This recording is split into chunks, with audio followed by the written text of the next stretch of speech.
We're on our way down to Surprise, Arizona. There's a Bitchin car down there. Welcome to this Bitchin car.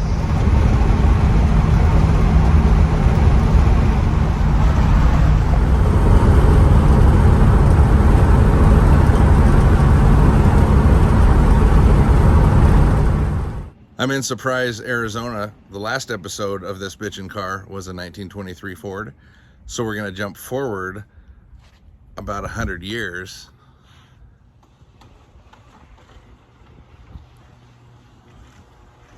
What is that? Looks like we have to undress it. All right, this is my friend Rob, and this is his Bitchin car. Why doesn't Rob tell us what it is? This is my baby. This is a 2020 Shelby GT500. Here we can take a peek here. Woo.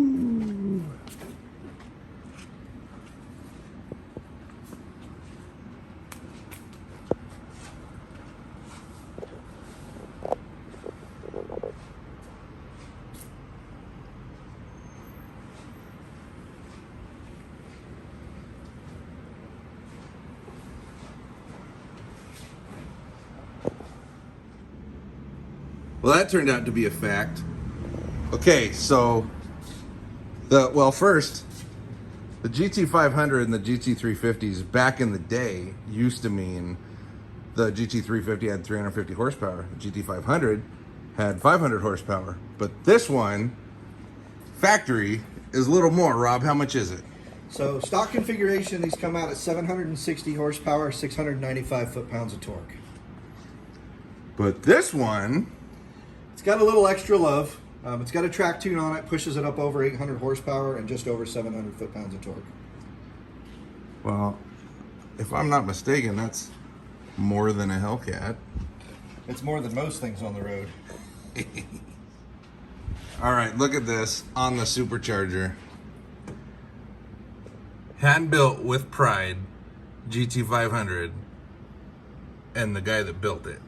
These locks that you can see, Yep, hood latches. from out, they actually work.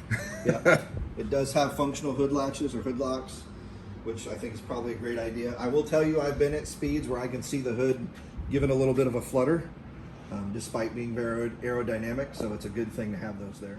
So obviously a car with this much power, they do a lot of things to help keep it on the road. One of those things actually is the venting in the hood itself. So it has a built-in rain guard underneath. That's kind of what we were seeing before. If you were out on the track or expected to be doing excessive speed, you'd want to remove that so that the air can actually flow through there.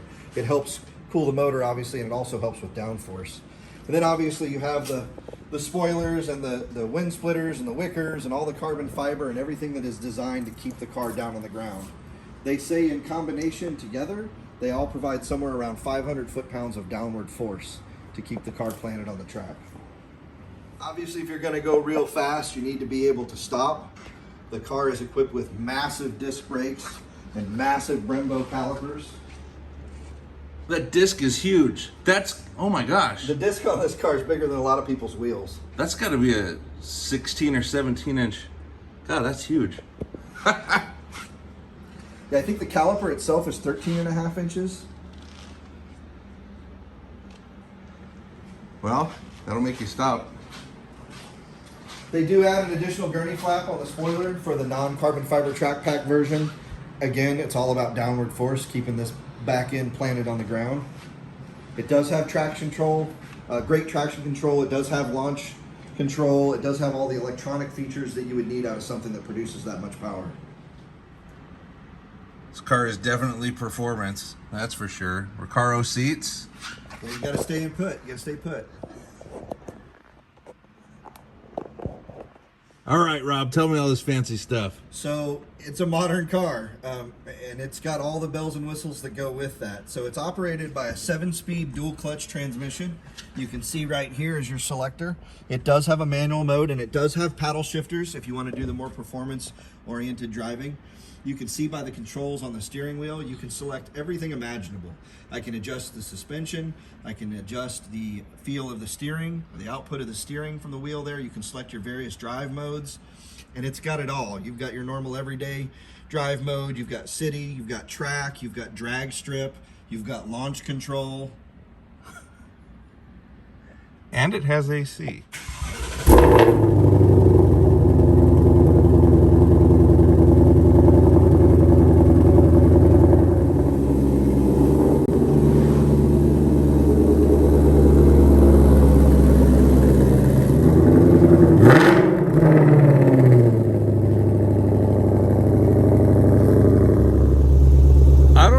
Such a fast car, they went with such quiet exhaust. So my chassis number is L5301. The L designates it as a 2020 model year.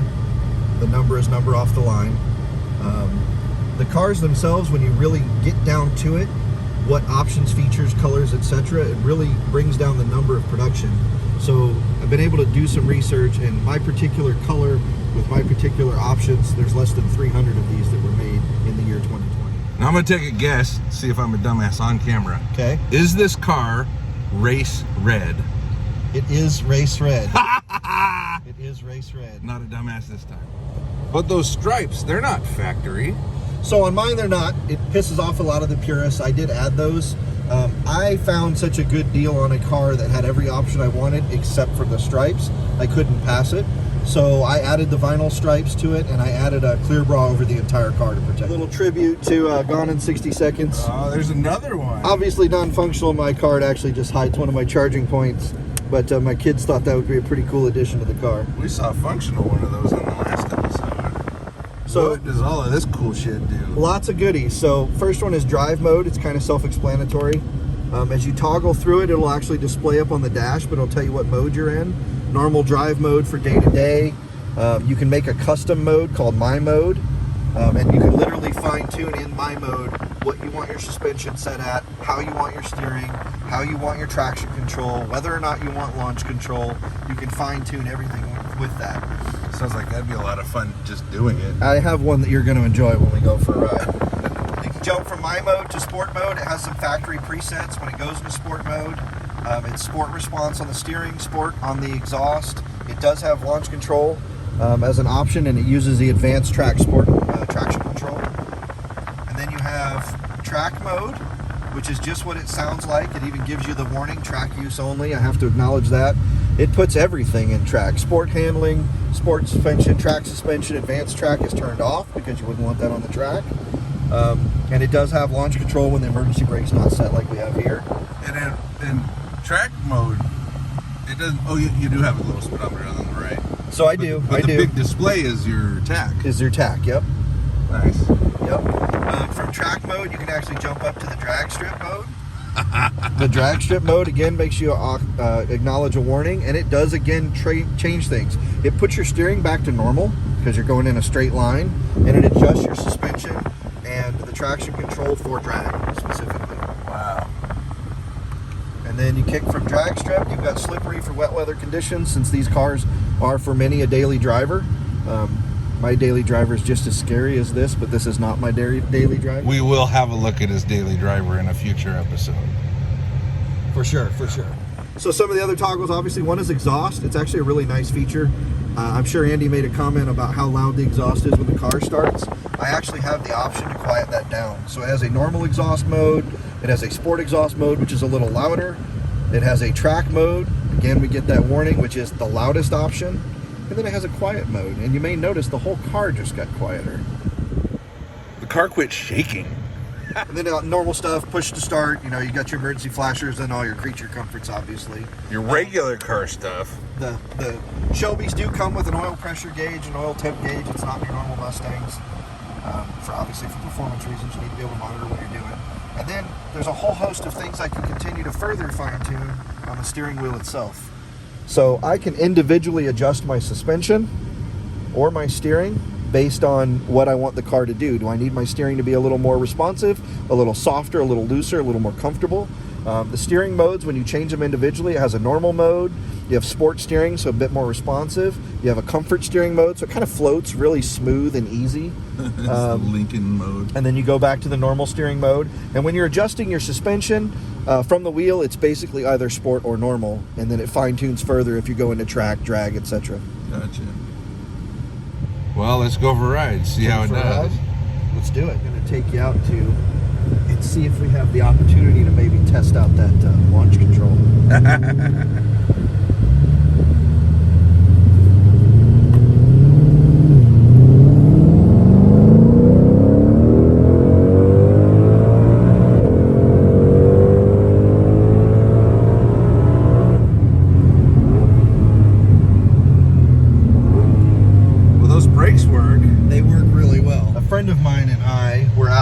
Discussing the fact that these cars accelerate so fast, and the truth is, if you remove the electronic restriction for speed, this is a 200 mile an hour plus car. So we wanted to make sure that the brakes would actually do what we need them to do. So I found a very safe spot, and we did a little 0 to 150 mile an hour run, and then I just mashed on the brakes and let them do what they're going to do.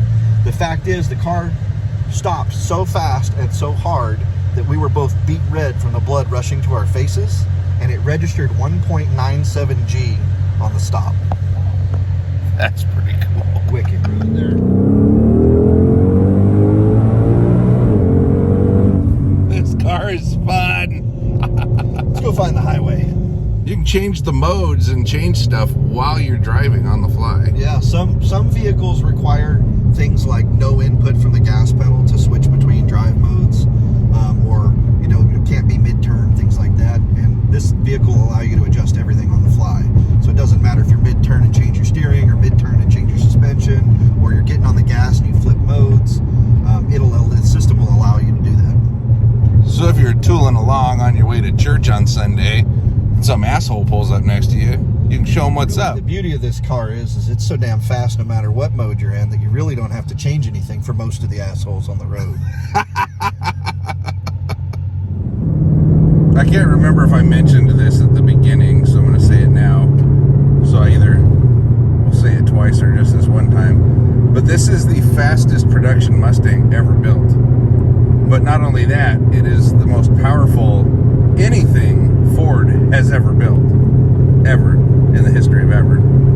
Since ever. More horsepower and torque than a Ford GT.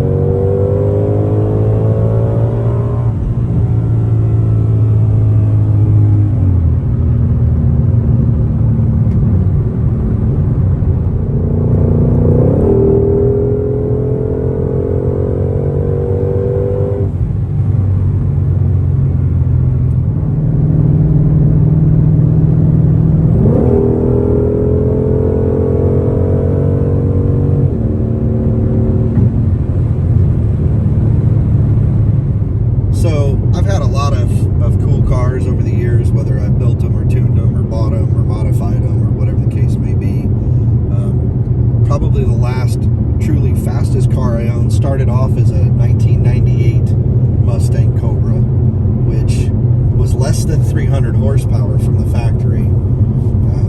A whole lot of money and a set of twin turbos later, and that car was actually 1,000 horsepower. But it wasn't practical. Yeah, you couldn't put the power down even with a higher horsepower on that car. It wasn't designed to handle it the way this car is designed to handle it. I remember reading an article one time, I think NASCAR is limited to like 740 or 750 horsepower. So this car we're riding on the road actually is more powerful than the average NASCAR. Now granted, this car is a lot heavier because it has all the creature comforts. You know, it's got the cool guy race seats in it to keep you planted. It's got the amazing suspension and the other things. But it also has headliners and carpets and air conditioning and stereos and navigation and all that kind of stuff. But I've done a lot of stuff over the years. I've had a couple of supercharged Mini Coopers, turbo Mini Coopers. I had a Project Corvette for a short period of time, but it was an older vet, and to get it to where I wanted it to be would have cost as much as it did to buy a car like this anyway. You know what's not fun? Sitting in traffic in a bitchin' car. Right. Since we're going slow in a bitchin' car in traffic, we're going to make another This Bitchin' Car episode, truck edition.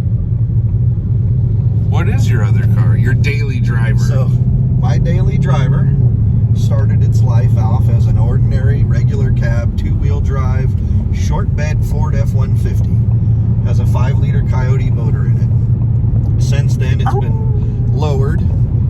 It's sitting on 22-inch wheels. It's got full racing suspension, track bars, a I've added a Whipple 3.0 Stage 2 supercharger, and my truck is putting out 775 horsepower and just over 700 foot-pounds of torque. That's still more than a Hellcat. And believe it or not, that truck hooks up better than you could imagine, being so light in the rear end. And a lot of that has to do with the drag suspension that's on it.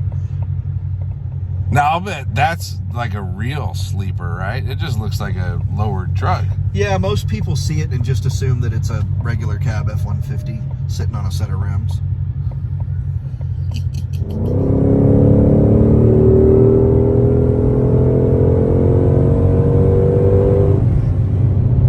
This gives me an idea. I'll be right back. All right, back in the day, there used to be a thing. I don't know what they called it, but I think each guy put in 50 bucks. And so it was like the $100 challenge or something. We're gonna use $1, but the idea is, can I lean forward and grab it while we're accelerating? So, whenever you're ready. You ready? Yeah.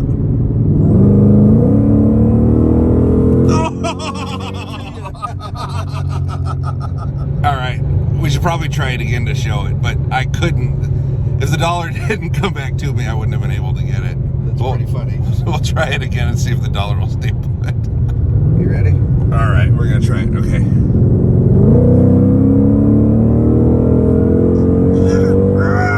Oh my gosh.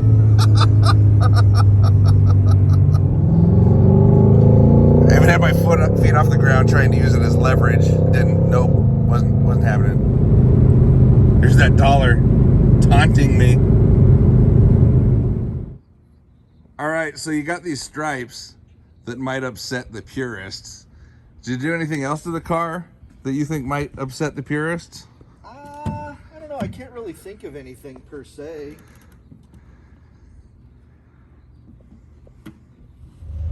Now we're gonna go for a little cruise.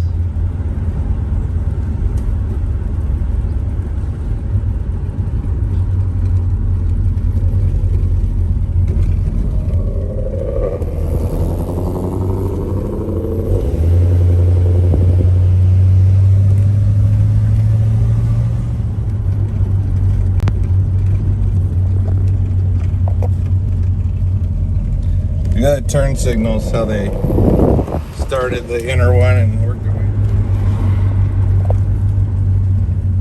See the signal? Isn't that cool?